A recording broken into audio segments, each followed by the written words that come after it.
प्रयागराज में अविमुक्तेश्वरानंद ने खत्म किया धरना, साजिश हुई फेल। अविमुक्तेश्वरानंद ने खुद किया मांग मेला छोड़ने का ऐलान। इसीलिए हमको लगा कि अब देर नहीं करना चाहिए, तत्काल यहाँ से निकलना चाहिए। स्वामी अविमुक्तेश्वरानंद बोले, बिना स्नान किए लौटना पड़ रहा है, ऐसा सोचा भी नहीं था। अब हम यहाँ से जाएंगे, यहाँ से हमको बीच में रुकते हुए जाना है। हो सकता है कल हम काशी पहुँचे, 1-2 दिन काशी में रुक करके जनता से, सनातनी जनता से हम संपर्क स्थापित करें। आचार्य प्रमोद कृष्णम का करारा पलटवार, कहा शंकराचार्य है, शुक्राचार्य नहीं बनना चाहिए। शंकराचार्य जी को हट छोड़कर मठ में जाना चाहिए। वो शंकराचार्य हैं, उन्हें शुक्राचार्य नहीं बनना चाहिए। शंकराचार्य जी कोई ऐसा काम ना करें जिसकी वजह से देश को तोड़ने वालों को फायदा हो। स्वामी अविमुक्तेश्वरानंद ने बड़ा ऐलान कर दिया है। आपको बता दें कि सीधे तौर पर स्वामी अविमुक्तेश्वरानंद ने प्रयागराज के मांग मेले से लौटने का ऐलान करते हुए कहा कि उन्होंने बिना स्नान किए भारी मन से इस पवित्र भूमि को छोड़ने का मन बना लिया है। दरअसल इस वक्त की बड़ी खबर सामने आ रही है प्रयागराज के मांग मेले से जुड़ी हुई, जहां पर स्वामी अविमुक्तेश्वरानंद ने अपना धरना खत्म करने का ऐलान कर दिया है और इसी के साथ ही वो काशी रवाना हो चुके हैं। जब तुम ये बना सकते थे तो तुमने पहले क्यों नहीं किया? और जो मारपीट किया है, जो अपमान किया है, उसके बारे में एक शब्द नहीं। इसका मतलब कि मारपीट करवा के बच्चों का हम माहौल बनाएं और अपने सुविधा ले लें। ये हमारी अंतरात्मा पर कितनी बड़ी चोट पहुंचा रहे हैं अपने प्रस्ताव से। क्या इस प्रस्ताव को कोई भी चेतनावान व्यक्ति स्वीकार कर सकता था? इसीलिए हमको लगा कि अब देर नहीं करना चाहिए, तत्काल यहाँ से निकलना चाहिए, क्योंकि ये लोग हमको लोभ लालच दे करके हमारी जो टेक है, जो हमारे मन में पीड़ा है कि सनातन धर्मियों को मारा पीटा गया, उससे विरत करना चाहते हैं। ये अभी भी उसी टैक्टिस पर है कि आपको हम ये सुविधा देते हैं, ये सुविधा देते हैं, आपका ये सम्मान करेंगे, आप मान जाइए। अरे जो आपने पाप किया है उसका क्या होगा? तो इसीलिए हमने कहा था कि हम 1 दिन पहले बताएंगे। बिल्कुल आप इस दृष्टि से अगर कह रहे हैं तो ठीक है, लेकिन हमको लगा कि अब यहाँ पर रहना ठीक नहीं है। इनकी नीयत अभी भी पछतावे की नहीं है, इनकी नीयत अभी भी अपने अपराध को स्वीकार करने की नहीं है। अभी भी ये अपनी अकड़ पे ही रहना चाहते हैं, केवल सरकारी रेवड़ी बांट करके ये हमको अपने जाल में फंसाना चाहते हैं। और इसीलिए हमने निर्णय लिया कि अब हम यहाँ से निकल जाएं। इसलिए अब यहाँ पर हमारा प्रस्थान सुनिश्चित किया।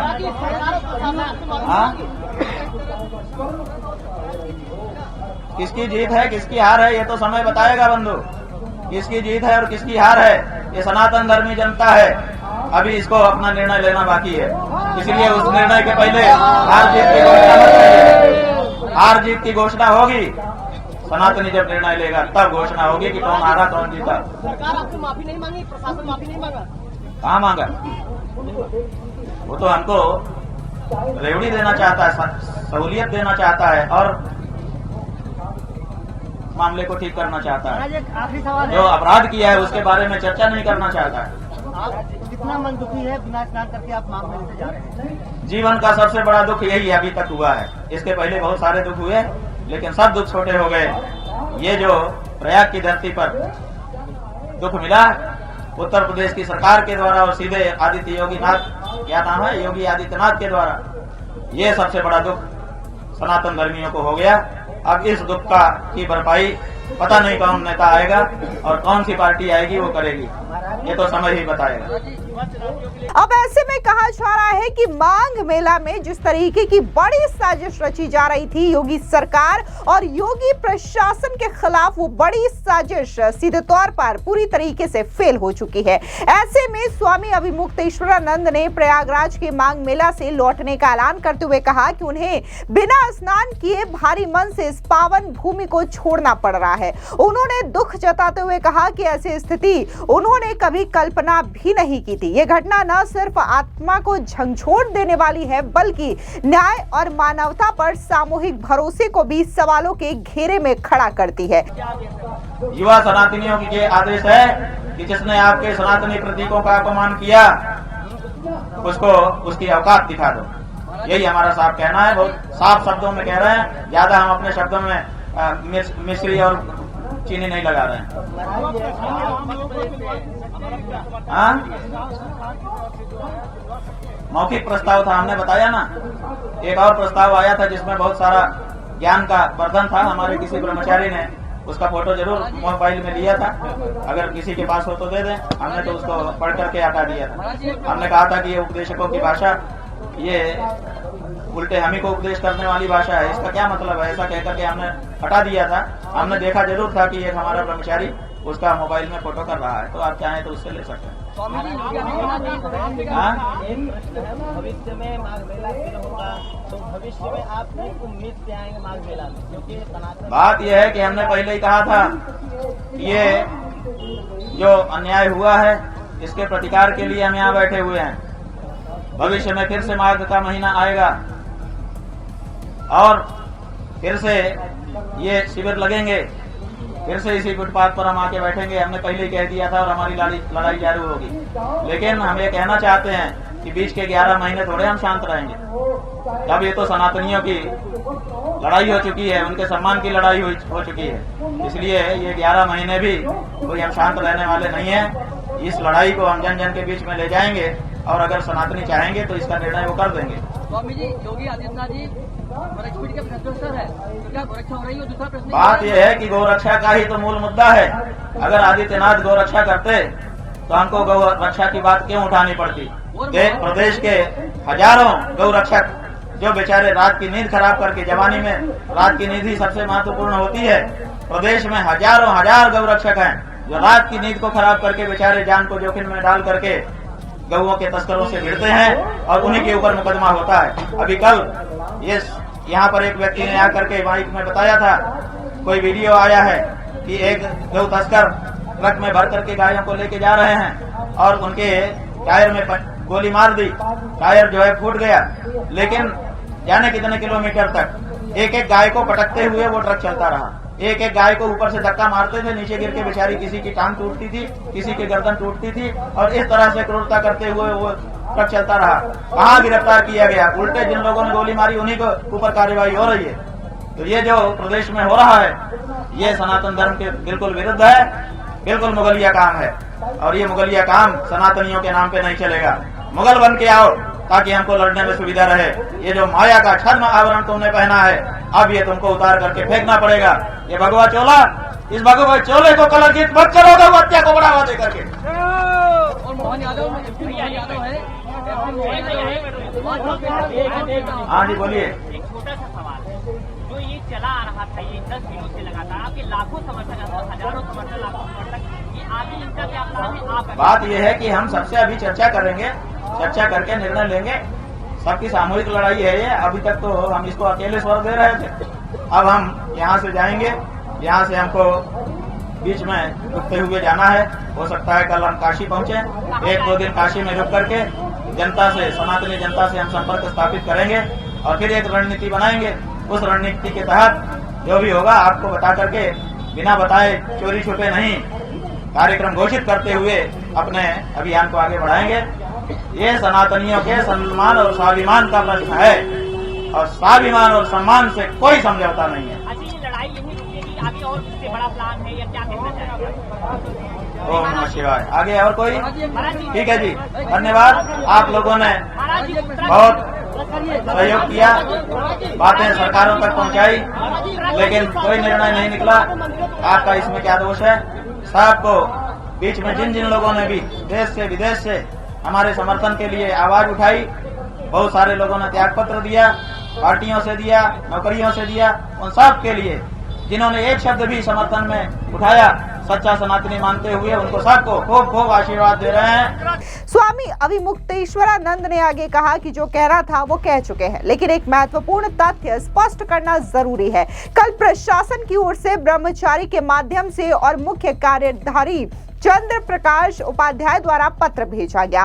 उसमें कहा गया कि सम्मान पूर्वक पालकी से संगम ले जा करके अधिकारियों की मौजूदगी में स्नान कराया जाएगा। उन्होंने कहा कि प्रयागराज की धरती सदैव आस्था, शांति और आत्मिक शुद्धता का केंद्र रही है। हम भी श्रद्धा और धार्मिक शांति की भावना से यहाँ आए थे, लेकिन अब ऐसी निराशाजनक परिस्थिति में वापस होना पड़ रहा है। ये घटना हमारी कल्पना से परे है और आत्मा को कचोटने वाली है। न्याय और मानवता पर विश्वास को लेकर के गंभीर प्रश्न खड़े होते हैं।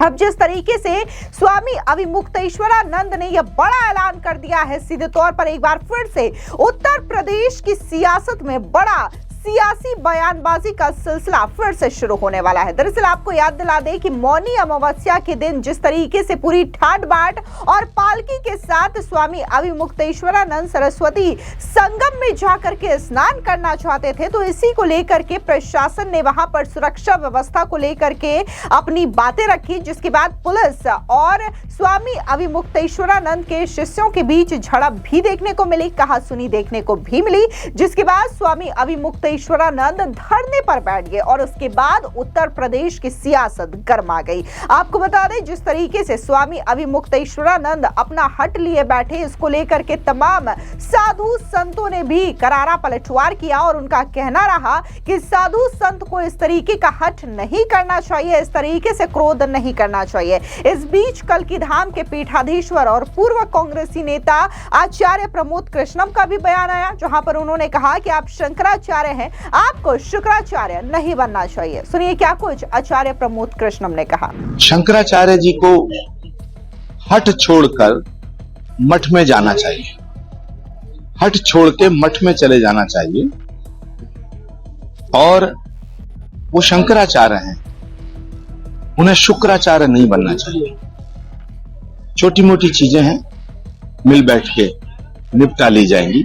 शंकराचार्य जी कोई ऐसा काम ना करें जिसकी वजह से देश को तोड़ने वालों को फायदा हो, जिसकी वजह से देश को तोड़ने वालों को मजबूती मिले। ये जो टुकड़े टुकड़े गैंग है, जो भारत के टुकड़े होते हुए देखना चाहता है, इनके हाथों का खिलौना ना बने। कि राहुल गांधी जी फटपटिया नहीं, फटीचरों के नेता हैं, फटीचरों के बेताज बादशाह हैं। उन्होंने इतनी बड़ी पार्टी को फटीचर बना दी।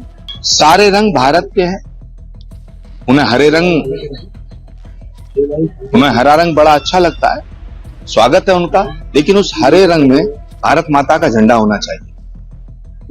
वारिस पठान साहब का और ओवैसी साहब का जो मंसूबा है, उनके पीछे जो नियत है, वो तिरंगे के खिलाफ है। ममता बनर्जी और टीएमसी वेस्ट बंगाल को बांग्लादेश बनाना चाहते हैं, लेकिन ये बड़ा दुर्भाग्यपूर्ण है। एक चुनी हुई मुख्यमंत्री का संरक्षण, एक चुनी हुई सरकार का संरक्षण देश विरोधी ताकतों के साथ। वहीं दूसरी तरफ ममता कुलकर्णी पर भी बड़ी कार्रवाई करते हुए किन्नर अखाड़े से निष्कासित कर दिया गया है। दरअसल शंकराचार्य अविमुक्तेश्वरानंद सरस्वती पर सवाल उठाने के बाद आचार्य महामंडलेश्वर डॉक्टर लक्ष्मी नारायण त्रिपाठी ने खुद इसकी घोषणा की है। किन्नर अखाड़े की आचार्य महामंडलेश्वर स्वामी प्रोफेसर डॉक्टर लक्ष्मी नारायण त्रिपाठी ने उनके खिलाफ कड़ी कार्रवाई कर उन्हें अखाड़े से निष्कासित कर दिया है। अब जिस तरीके से मौनी अमावस्या के दिन शुरू हुआ ये पूरा का पूरा विवाद जो है, अब जाकर के खत्म होने का नाम ले रहा है, क्योंकि सीधे तौर पर स्वामी अविमुक्तेश्वरानंद सरस्वती ने अपने धरने को खत्म करने का ऐलान कर दिया है और उनका कहना है कि बिना स्नान किए वो भारी मन से यहां से लौट रहे हैं। लेकिन अब जिस तरीके से ये पूरा का पूरा विवाद गरमाया, जैसे ही इसकी खबर उत्तर प्रदेश की सियासत पे छाई, इसको लेकर के भारी बयानबाजी का सिलसिला शुरू हो गया। इतना ही नहीं, मुख्यमंत्री योगी आदित्यनाथ को भी बाकायदा टारगेट किया गया। खुद स्वामी अविमुक्तेश्वरानंद सरस्वती की ओर से मुख्यमंत्री योगी आदित्यनाथ को औरंगजेब और पता नहीं किन किन शब्दों का इस्तेमाल किया गया और सीधे तौर पर इन शब्दों को लेकर के इस तरीके के शब्दों को लेकर के कई सारे साधु संतों ने भी आपत्ति जताई और उनका कहना रहा कि किसी भी साधु संत को ये शोभा नहीं देता कि वो ऐसे शब्दों का उपयोग करे। फिलहाल इस पूरी खबर पर आपकी क्या राय है, कमेंट सेक्शन में जरूर बताएं। धन्यवाद।